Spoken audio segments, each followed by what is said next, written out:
우리 시대가 많이 달라지고 사람들의 삶이 점점 어떻게 보면 편해져 갈수록 우리의 신앙생활이 그렇게 쉽지가 않게 되는 것을 봅니다.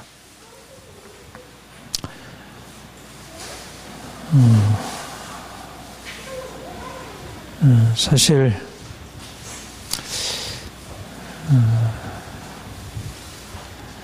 우리는 이제 육체를 가지고 있고 몸을 가지고 있어서 현실적으로 편하고 좋으면 이게 참 좋다 이렇게 생각하고 받아들이게 되고 그렇게 심각한 생각을 잘 안 하게 되죠. 그래서 사실 이건 뭐 우리나라의 문제만이 아니고 전 세계적으로 다 지금 교회가 처해 있는 어려움은 이제 어떻든 외적으로 삶이 많이 이렇게 나아지는 것처럼 보이고 사실 뭐 실상 그런 것만도 아닌데 뭐 외적으로 그렇게 보이니까 사람들의 이제 하나님을 찾고 더 하나님을 온전히 의지하는 게 더 힘들어지게 있다는 것입니다. 우리 한국 교회도 바라보면 어떤 그리스도인으로서 내가 그리스도인이기 때문에 어떻게 이 세상과 다르게 살아야 할까 그런 고민을 하고 또 실제적으로 현실 속에서 내가 그리스도인이기 때문에 어려움을 겪고 이제 그런 씨름을 별로 하지 않는 우리가 만약 공산주의 사회에 있다면 뭐 북한에 있다면 또 이슬람 사회에 있다면 내가 그리스도인으로 어떻게 살아야 할까 하는 그 자기 정체성에 대한 심각한 고민을 하게 될 텐데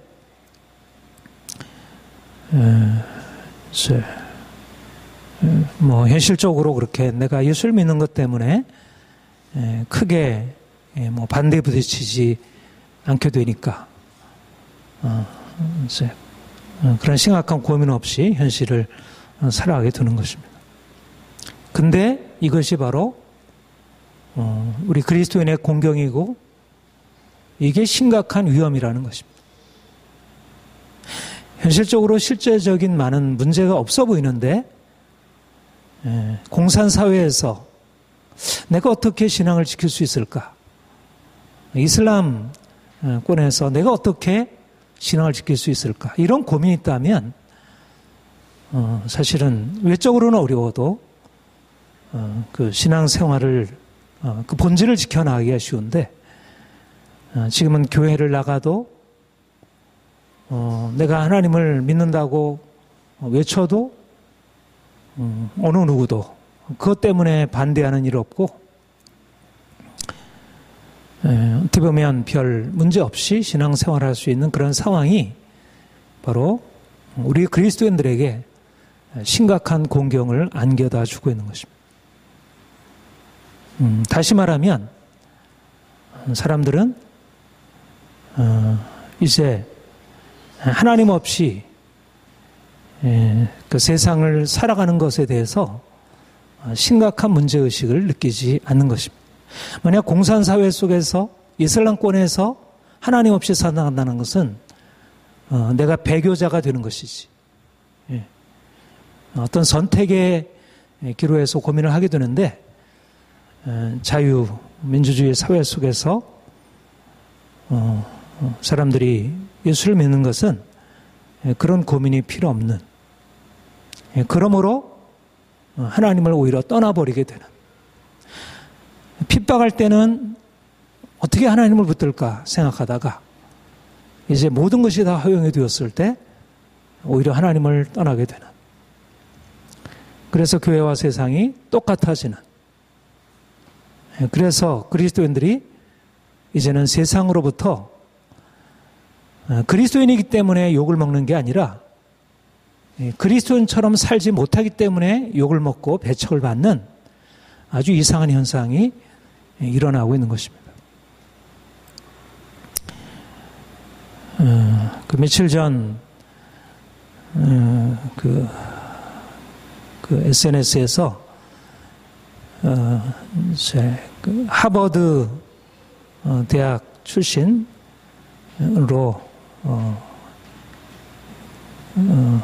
이제 그 숭산 스님이라는 그 고승으로부터 가르침을 받고 회심한 형각 스님이라는 사람이 한 25년간 조계종에 머물러 있다가 한국 불교는 너무 썩어서 더 이상 내가 여기에 속해 있을 수 없다. 스님들이 돕만 밝히고 완전히 상명하복의 유교적인 권위주의 아래 있고 이제 가능성이 없어 보이고 그래서 자기의 제자들에게 한국에 떠나도록 그렇게 얘기를 하고 자기도 이제는 더 이상 머물 수 없다. 그렇게 선언을 하고 왔다는 얘기를, 그것이 SNS에 나온 것을 들었습니다. 불교든 우리 한국 개신교든 어떻게 이렇게 비슷한지, 뭐 불교가 더 썩었을지 모르겠지만 그러나 어떻든 기복신앙이나 목회자들의 너무 강고한 그런 권위주의나 다름이 없음을 봅니다. 오늘날 교회가 세상으로부터 조롱을 당하고 우습게 여김을 받는 상황에서 우리가 고민해야 할 것은 어떻게 세상의 종으로 살 것인가, 아니면 하나님이 우리에게 주신 자유인의 신분을 유지할 것인가.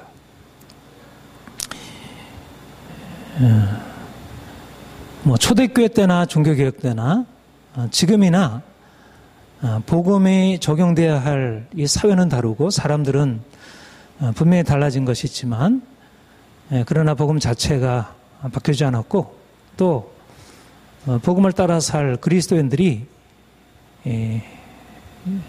따라가야 할 삶은 그렇게 차이가 없다고 여겨집니다. 중요한 것은 우리가 지금 우리의 상태가 어떤지를 아는 것, 이것이 첫 출발점이 됩니다.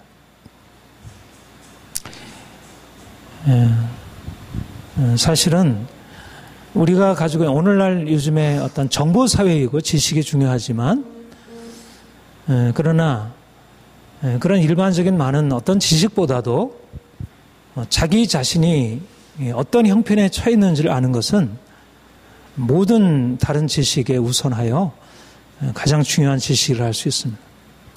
소크라테스가 이제 위대한 철학자로 서양 철학의 한 기초를 놓은 사람으로 지금까지도 가장 탁월한 철학자로 존경을 받고 있는데, 그가 가르친 중요한 가르침이 바로 자신이 무지하다는 것을 아는 것, 이것이 바로 철학의 출발이라는 것입니다.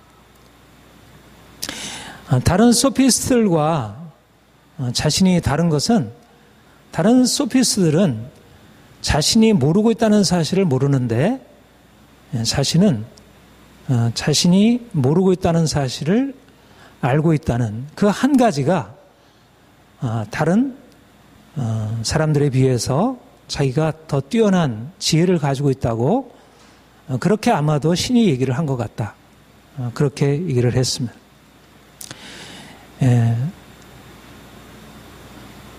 우리가 세상에 대해서, 자기 자신에 대해서 알지 못하는 것을 인정해야 어떻게 하면 바른 지식을 갖게 될까? 그렇게 우리가 추구할 수 있게 되고요. 우리 신앙도 우리가 어떻게 제대로 되어 있지 못한지 그런 자신의 실상을 알 수 있어야 그래야 우리 하나님을 추구하고 제대로 된 신앙을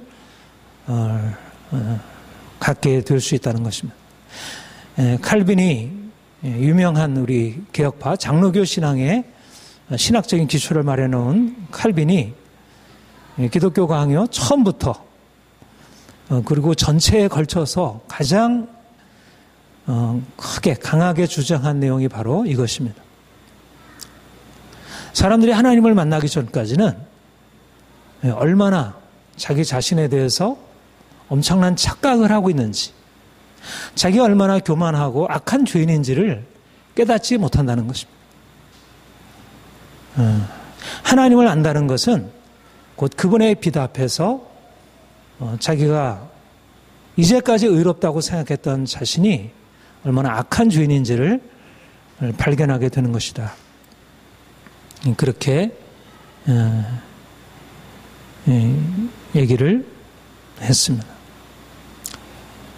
오늘날 우리 그리스도인들에게 필요한 것은 자신이 얼마나 하나님 앞에서 잘못된 인생을 살고 있는지,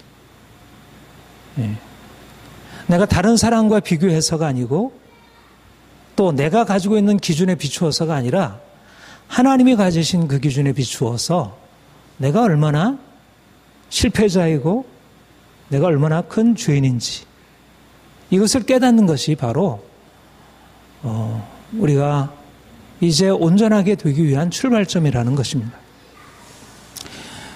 우리가 보통 제가 이제 심리학 상담학 이걸 공부를 많이 하고 또 요즘에 이제 긍정 심리학이라는 새롭게 각광받는 그러한 긍정 심리학만 아니라 모든 심리학적인 통찰에서 중요한 것이 인생에 대한 긍정적인 관점입니다.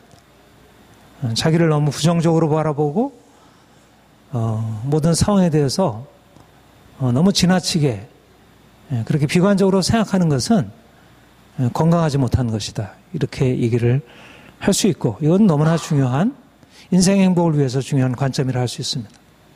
그러나 자기 자신을 자신의 잘못된 경험 때문에 그렇게 비관적으로 생각하는 비관주의도 문제지만 그러나 자기의 실상을 제대로 깨닫지 못하고 스스로 자기가 괜찮다. 나 이 정도면 됐지. 그렇게 생각하는 낙관주의는 더 큰 문제가 있을 수 있는 것입니다. 내 몸에 지금 암 세포가 자라고 있다면 이건 내가 문제가 이게 생겼는 이상한데 자기 스스로에 대해서 뭔가 의심하고 그것을 심각하게 생각하는 그 관점이 지혜로운 것이죠. 그런데 문제는 진행이 되고 있는데 그것을 그냥 덮으려 하거나 직면하지 않으려고 하는 이런 낙관주의는 비관주의보다 더 위험할 수 있는 것입니다.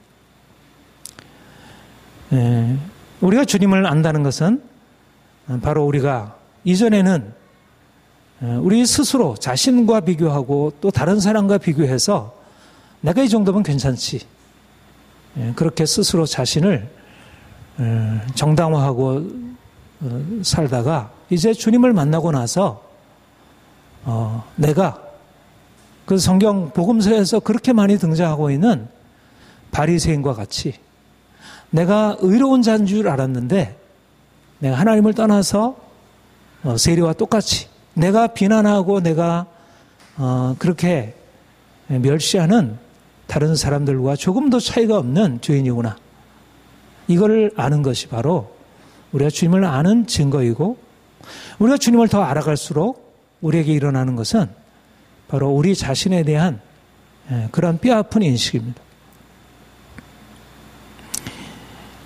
그래서 내가 이렇게 문제가 있구나를 알게 되면서 우리가 주님의 은혜 앞에 나가서 비로소 그분이 나를 위하여 행하신 그 일, 나와 같은 죄인을 주께서 어떻게 사랑하셔서 그가 살 길을 열어놓으셨는지 그거를 깨닫게 되는 게 은혜입니다. 그러니까 종교개혁자들은 루터나 칼빈과 같은 하나님의 사람들은 우리가 먼저 죄인이 되어야, 내가 죄인으로서 낮아져야 비로소 하나님의 은혜 안으로 들어갈 수 있다. 내가 나의 죄인됨을 깨닫는 것이야말로 은혜의 출발점이다. 이렇게 그렇게 가르쳤습니다. 오늘날 세상 사람들은 위기가 그렇게 크게 지금 진행이 되고 있는데, 개인적으로나 사회적으로나 국가적으로나 전 세계적으로나 엄청난 위기가 진행되고 있는데도 외적으로 건물이 올라가고 삶이 편해지고 하니까 그 모든 안에 진행되는 그 위기적인 사실에 대해서는 전혀 바라볼 수 없게 되었습니다. 그리스도인들이 세상 사람과 다른 것은 자기의 실상을 보는 것입니다. 오늘 본문의 갈라디아 교회는 바로 이와 같은 형편에 처해 있었습니다. 그들은 스스로 자신들이 얼마나 심각한 문제에 처해 있는지 전혀 깨닫지 못했습니다. 그들이 이미 복음을 떠났고, 그들은 이미 하나님이 주신 자유를 버렸고, 이미 종의 멍에 안으로 들어가서 살고 있는데, 그러나 그들은 자신이 어떻게 지금 종이 되어 있는지, 어떻게 자신이 떠나 있는지를 깨닫지 못했었던 것입니다.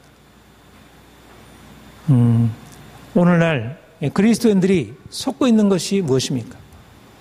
자신이 자유롭다고 생각하지만, 자신이 종이 아니라고 생각하지만 실상은 종되었다는 사실을 알지 못하고 있는 것.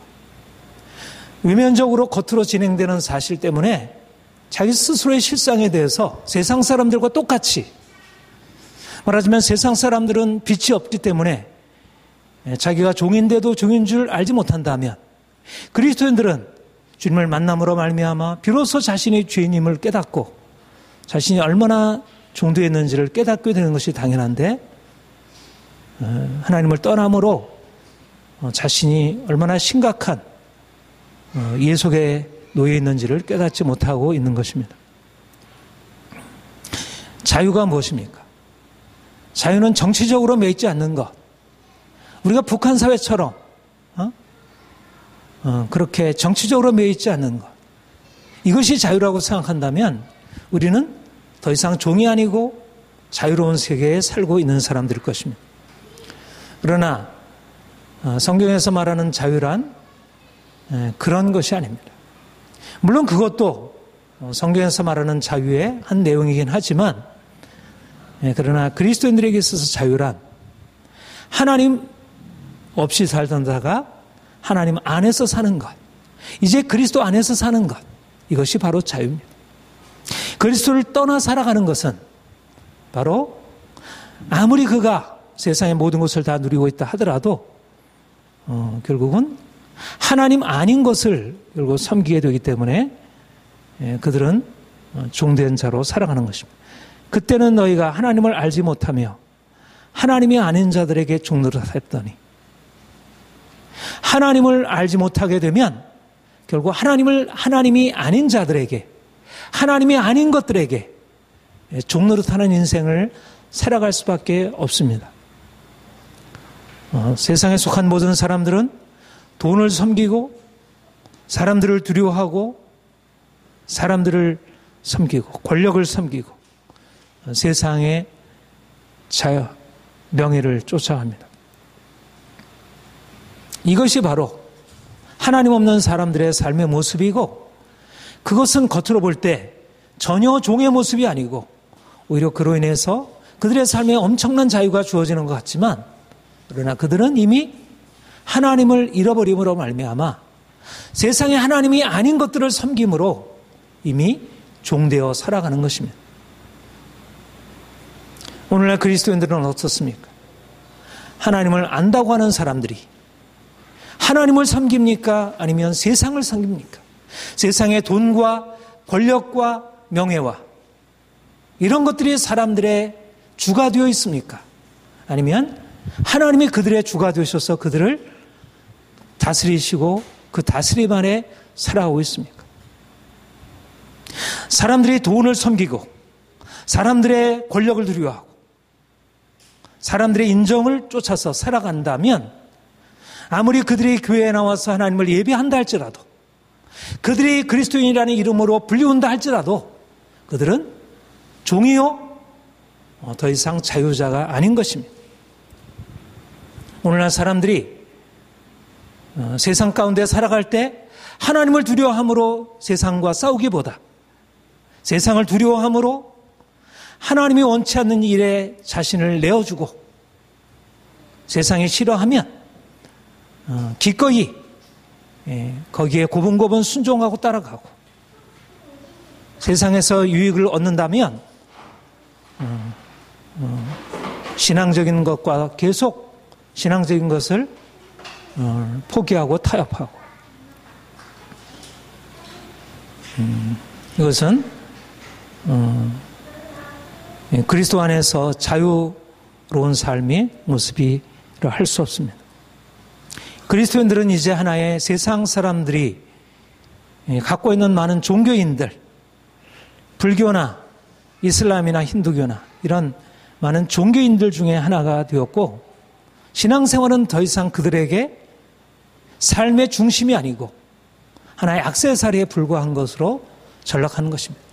그들이 교회에 나오는 것은 그냥 하나의 삶의 위안을 얻기 위한 것이지 그들의 삶을 전체를 걸고 내가 하나님을 섬기고 그분의 명령에 따라서 내가 그분의 종으로 살겠다는 그런 결단으로 비롯되는 것이 아닙니다.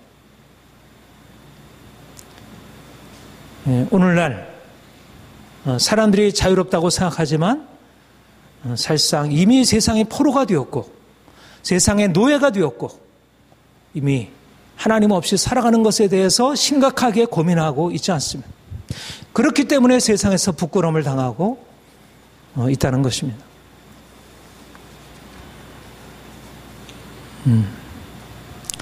우리가 어떻게 이런 우리의 부끄러운 실상 우리가 이 종되어서 살아가는 그와 같은 것을 깨닫게 될 수 있겠습니까? 죽게 돌아가면 수건이 벗어지리라.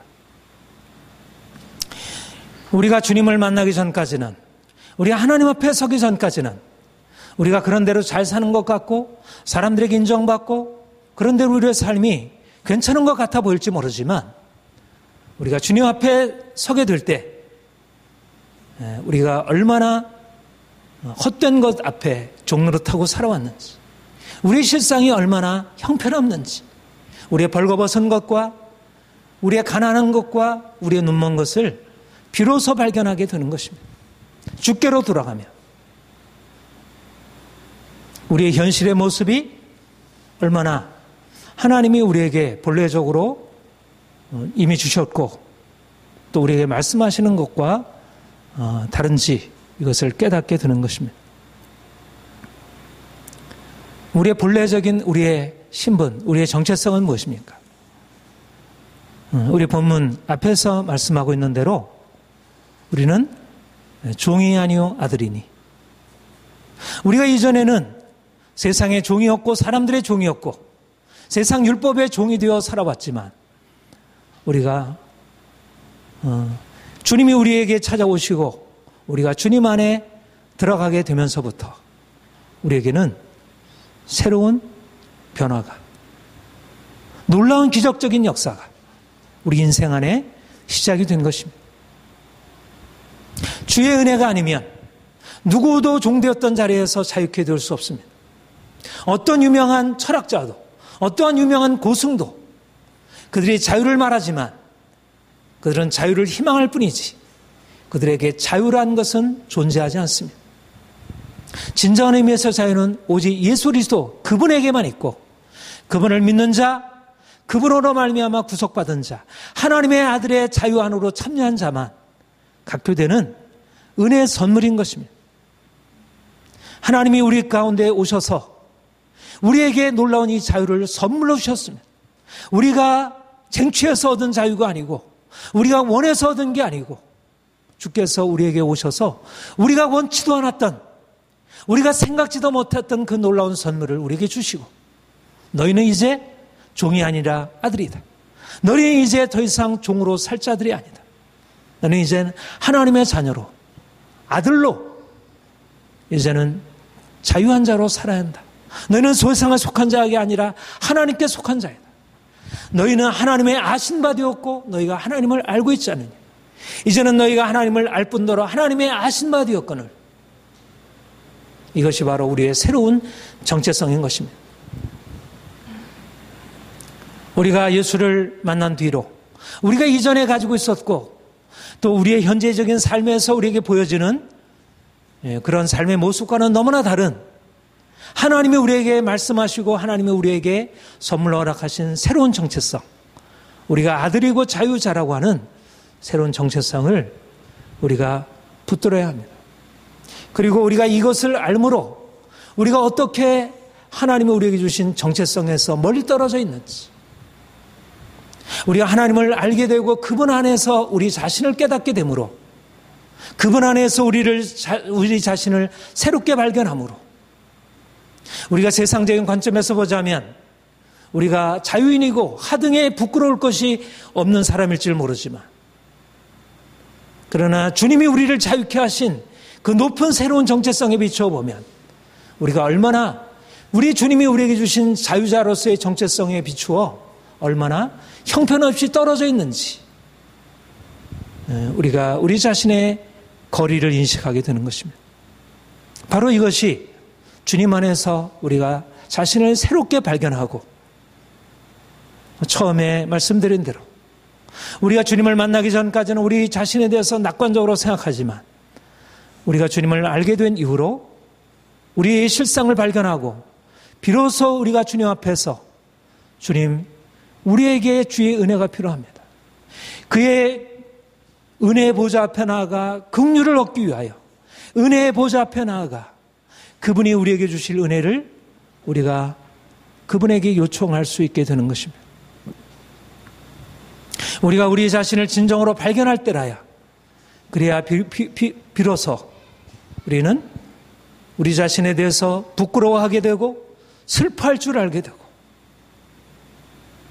우리가 가지고 있는 외적인 형편 때문이 아니라 우리가 가지고 있는 외적인 사람들의 인정이나 칭찬이나 비난이나 우리가 가지고 있는 어떤 외적인 조건 때문이 아니라 하나님이 우리에게 주신 새로운 정체성에 비추어 우리가 얼마나 온전하게 살지 못하고 있는지를 발견하고 부끄러워하게 되고 슬퍼할 줄 알게 되는 것입니다.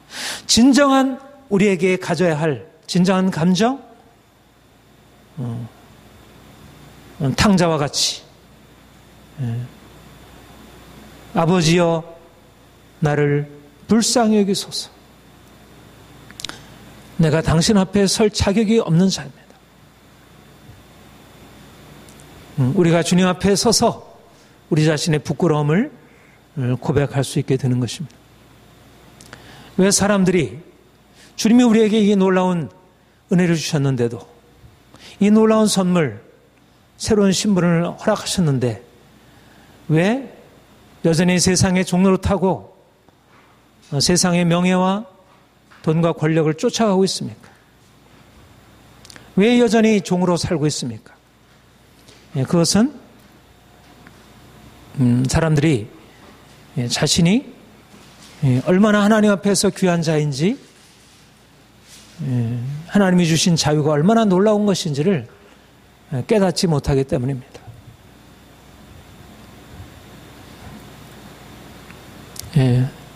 우리가 주님을 떠나 살게 되면 지금 당장은 문제가 없어 보일 수 있겠죠. 세상 사람들의 인정받고 이렇게 세상도 나름대로 괜찮네. 내가 주님을 완전히 버린 거 아닌데. 그러나 분명한 사실은 주님을 떠나 세상의 종이 되면 반드시 세상이 받는 그런 하나님의 심판과 저주 아래 처하게 되는 것입니다.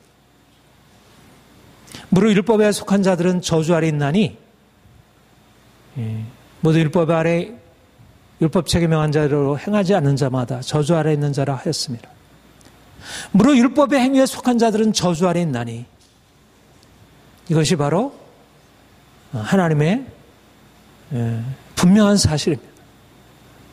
세상에 돈을 쫓아 명예를 쫓아 세상의 질서 아래 살아가는 자들은 저주 아래 있다는 것입니다.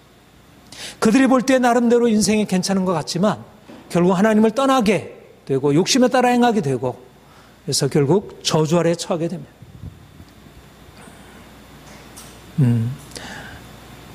하나님이 우리에게 주신 것은 하나님 안에서 얻는 놀라운 자유 그리고 놀라운 축복입니다. 우리가 예수 그리스도를 믿음으로 말미암아 하나님의 자녀로서 하나님의 아브라함에 허락하셨던 그런 놀라운 축복 안으로 들어가게 됩니다. 그러므로 믿음으로 말미암는 자는 믿음이 있는 아브라함과 함께 복을 받느니라. 이것이 바로 하나님이 우리에게 주시고자 하는 것입니다. 우리가 만약 하나님 앞에서 우리의 모습이 어떠한지, 우리가 잃어버린 것이 무엇인지를 깨닫는다면 우리가 어떻게 해야겠습니까? 우리의 눈에 보이는 것이 그런 실상이 아닙니다. 눈에 보이는 것은 그런 대로 다 나름대로 괜찮고 크게 문제가 없어 보인다 할지라도 사람들이 자유라고 생각하고 사람들이 좋은 것이라고 생각하고 나아가는 길들이 결국은 저주 아래로 들어가는 것이고 진정한 자유의 길은 고통 같아도 그 안에는 여러 가지 문제가 있어도 진정한 축복이 거기에 있는 것입니다. 이제 주님이 우리에게 주신 이러한 새로운 인식, 하나님이 우리에게 주신 놀라운 축복, 우리가 현재 그 축복에서 어떻게 멀어져 있는지 이것을 깨닫는다면 우리가 어떻게 해야겠습니까? 이제는 이제까지 우리가 머물던 삶에서 떠나서 이제는 주님이 주시는 그런 놀라운 자유 안으로 들어가기를 결단하는 것입니다. 우리가 우리 자신이 어떠한 우리의 형편에 처해 있는지를 알게 되었다면, 그리고 하나님이 우리에게 주신 것이 본래적으로 어떤 것이고 하나님이 우리에게 앞으로 주실 축복이 어떤 것인지를 우리가 안다면 어떻게 다시 세상의 종로를 타고 세상 사람들과 동일하게 살아갈 수 있겠습니까? 너희가 어찌하여 하나님께서 너희를 아시고 하나님의 아신 바 되었거늘 너희가 어찌하여 다시 약하고 천한 초동학문으로 돌아가 종노릇하려 하느냐. 사도 바울이 그들에게 일깨워 주기를 너희의 정체성은 아들인데 자유인인데 어찌 다시 세상으로 돌아가 종노릇하려 하느냐. 결단을 촉구하는 것입니다. 우리가 이제까지 우리의 삶에 그냥 허락하고 인정하고 받아들였던 삶에 대하여 단호하게 이거는 내 삶이 아니지. 이제 이 길로 내가 계속 살아간다면, 내가 계속 여기에 머물러 있다면 죽음이라는 사실을 깨닫고 심각한 위기의식을 느끼는 것입니다. 아, 여기서 빨리 떠나야겠구나.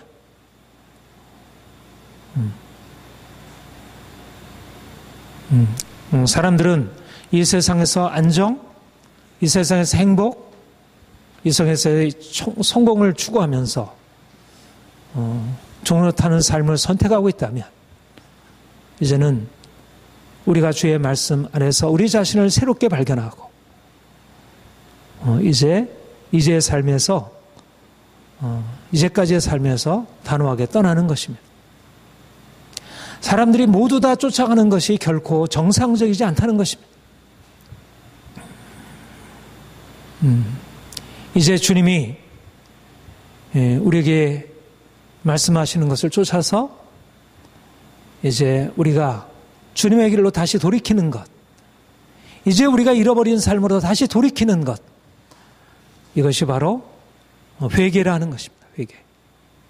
회개라는 것은 우리가 처음 예수를 믿을 때 우리가 처음 이전에 살던 우상 숭배하는 삶, 하나님 없는 삶을 내려놓고 주님을 나의 주님으로, 하나님을 나의 아버지로 고백하고 따르는 처음의 결단이기도 하지만 그러나 우리가 주님을 믿는다고 하면서 오히려 세상으로 다시 돌아가서 하나님 없이 살던 삶에서 이제 다시 돌이켜 주님 안으로, 하나님의 법 안으로, 아래로 다시 돌아가는 것.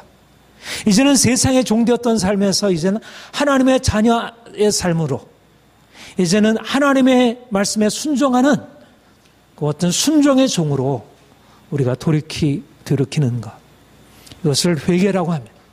그러니까 회개는 처음에 우리가 예수를 믿을 때 하는 것만이 아니라 지속적으로 우리가 주님을 섬기면서 지속적으로 행해야 할 우리 평생의 과제라 할 수 있습니다. 회개라는 말을 원어로 메타노이아라고 하는데, 노이아라는 말은 우리의 생각이라는 뜻이고, 메타라는 말은 뒤로 돌이킨다는 그런 의미를 갖고 있습니다. 우리의 생각을 바꾸는 것, 생각을 돌이키는 것. 회개하라 천국에 가까웠느니라. 천국이 가까웠으면 이제까지 우리가 지옥과 같은, 지옥을 향한 저주를 향한 삶을 사는 삶에서 이제 돌이켜 천국을 향하는 삶으로 돌이켜 살아가는 것. 우리의 생각을 바꾸고 난 이후에 삶을 바꾸는 것.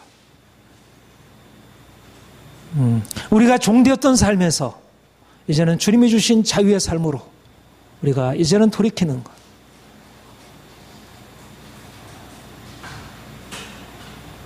이것을 바로 회개라 하는 것입니다. 먼저 우리의 생각, 우리가 무엇을 생각하고 있나? 그 철학에서 하이데거라는 사람이 그거를 관심이라 이렇게 표현했습니다.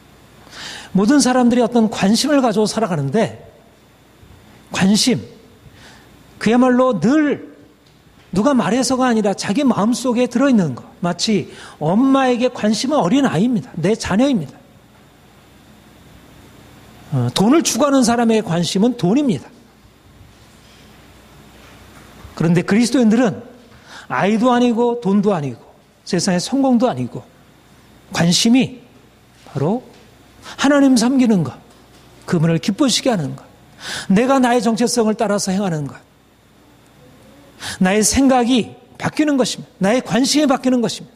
나의 추구가 달라지는 것입니다. 이것을 바로 회개라고 합니다. 회개란 그냥 교회에 나오는 것이 회개가 아니고 삶이 달라지는 것입니다. 생각이 바뀌는 것입니다. 오늘날 그런 것을 보통 세계관이라 그렇게 얘기를 합니다. 예수를 믿고 나서도 여전히 세계관이 달라지지 않고 삶의 추구가 달라지지 않고 여전히 세상 사람들과 동일하게 돈을 쫓아가고 세상의 명예를 쫓아가고, 이것은 회개한 것이 아니라는 것입니다. 그것은 종의 삶이지. 예수를 믿는 사람들이 회개를 한 것 같아도 실제적으로 다시 우상을 섬기고 있고 다시 바알과 아세라를 섬기는 그런 삶을 살아가고 있으면서도 전혀 돌이키려고 하지 않습니다. 주님이 너희가 다시 왜 종노릇하려고 하냐? 약하고 천한 초등학문으로 돌아가서 왜 종노릇하려 하느냐? 우리가 이제까지 종노릇하고 있던 그런 모든 그런 주인들, 거기서부터 돌이켜서 이제 진정한 우리의 주님에게로 돌이키는 것입니다. 골로새서 3장 2절에 위의 것을 생각하고 땅의 것을 생각하지 말라. 너희가 그리스도와 함께 죽고 이제 하나님 안에, 예수 그리스도 안에 감춰있기 때문에 우리가 이제까지 땅의 것을 생각하고 세상 욕심을 추구하고 살아왔다면 이제는 우리가 땅의 것을 생각하는 것이 아니라 하늘의 것, 주님께서 우리에게 주신 하늘의 신분에 합당하게 그렇게 생각하고 그렇게 살아가고 그렇게 결정하고 그렇게 선택하고 그것 때문에 싸우고, 모든 사람들이 다 땅의 것을 추구하고 살아가는데 하늘의 것을 추구하고 살아갈 때 싸움이 있고 고통이 있고 어려움이 있는 것입니다. 하늘의 위의 것을 생각하라는 말은 이 세상에서 떠나라는 말이 아니고 이 세상 안에 살지만 너의 생각을 이 세상에 두지 말아라. 이 세상의 욕심과 이 세상의 만족을 위해서 살아가지 말아라.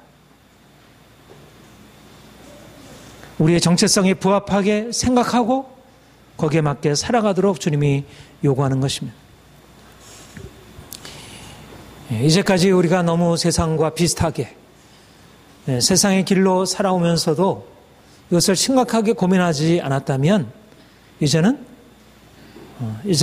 우리 주님이 말씀하시는 대로 이제는 다시는 종의 멍에를 매지 말라. 어찌하여 다시 종으로 다시 돌아가려 하느냐. 세상에 대해서 죽고 우리 욕심을 철저히 십자가에 못 박고 주님 가신 십자가의 길을 따라가는 것입니다. 사랑하는 성도 여러분, 주님이 우리를 놀라운 자유회로 불러주셨습니다. 우리가 주님 안에서 살아가는 길이, 우리가 자유자로 살아가는 길이 결코 평탄한 길이 아니고 여러 가지 많은 고통이 수반되는 것이지만 이것은 놀라운 행복과 성공을 약속하는 것입니다. 여러분은 종이 아니라 아들입니다. 다시는 종의 멍에를 메고 종으로 살 자들이 아닙니다. 세상 사람들과 비교하여 그들의 수준에서 살아갈 사람들이 아닙니다. 이제는 종의 멍에를 메고 살아가는 세상을 향해서 주께서 우리에게 허락하신 이 놀라운 자유를 보여주고 이 자유를 선포하고 사람들을 종의 멍에를 깨뜨리고 그 멍에에서 이제 해방된 삶을 살아가도록 애굽의 바로의 속박에서 살아가는 그들을 이제 거기서 벗어나게 하는 일을 위하여 주께서 우리를 부르신 것입니다. 먼저 우리가 주님 안에서 자유케 되어야 더 철저하게 우리가 주님 앞에 회개하고 더 온전한 자유를 누리고 살아가야 그래야 주님이 우리에게 세상 사람들을 그 멍에에서 자유케 하라고 우리에게 맡기신 그 사명을 감당할 수 있습니다. 여러분들은 세상을 향한 축복의 통로들입니다. 열방이 여러분을 위해 인하여서 복을 받게 될 것입니다. 그런데 그것은 바로 내가 먼저 종의 멍에 살던 삶에서 단호하게 결단하고 돌이켜 이제 온전하게 십자가 지고 주님 따라가기를 결단하고 살아가야. 그래야 하나님이 우리를 통해서 열방의 세상의 종노탐으로 저주 아래 살아가는 열방 모든 세상 사람들에게 진정한 축복을 전해줄 수 있습니다. 여러분 모두가 그런 하나님의 아들들로 나아가시를 축복합니다. 기도하겠습니다. 하나님 아버지, 주께서 우리를 종되었던 우리를 이제 주님의 그 크신 사랑과 은혜로 자유케 하시고 이제는 주님 안에서 진정한 자유를 누리며 온 세상을 향하여 주의 자유를 선포할 자로 살아갈 수 있게 하시니 감사드립니다. 주님이 우리에게 놀라운 자유를 주셨지만 여전히 다시 종의 멍에를 메고 다시 율법 아래로 돌아가는 어리석음을 우리 자신에게서 거듭 발견하게 됩니다.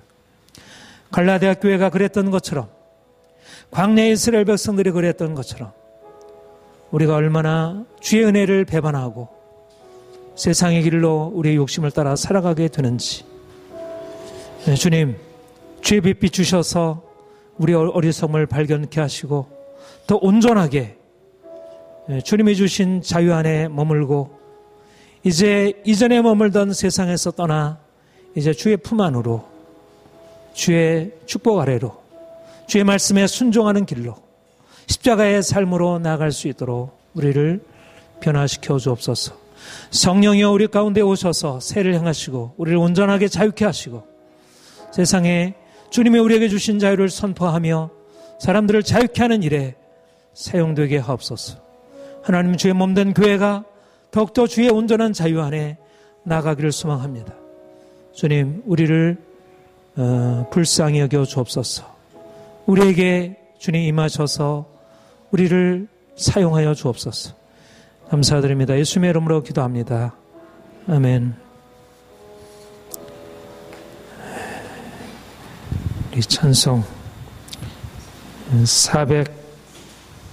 499장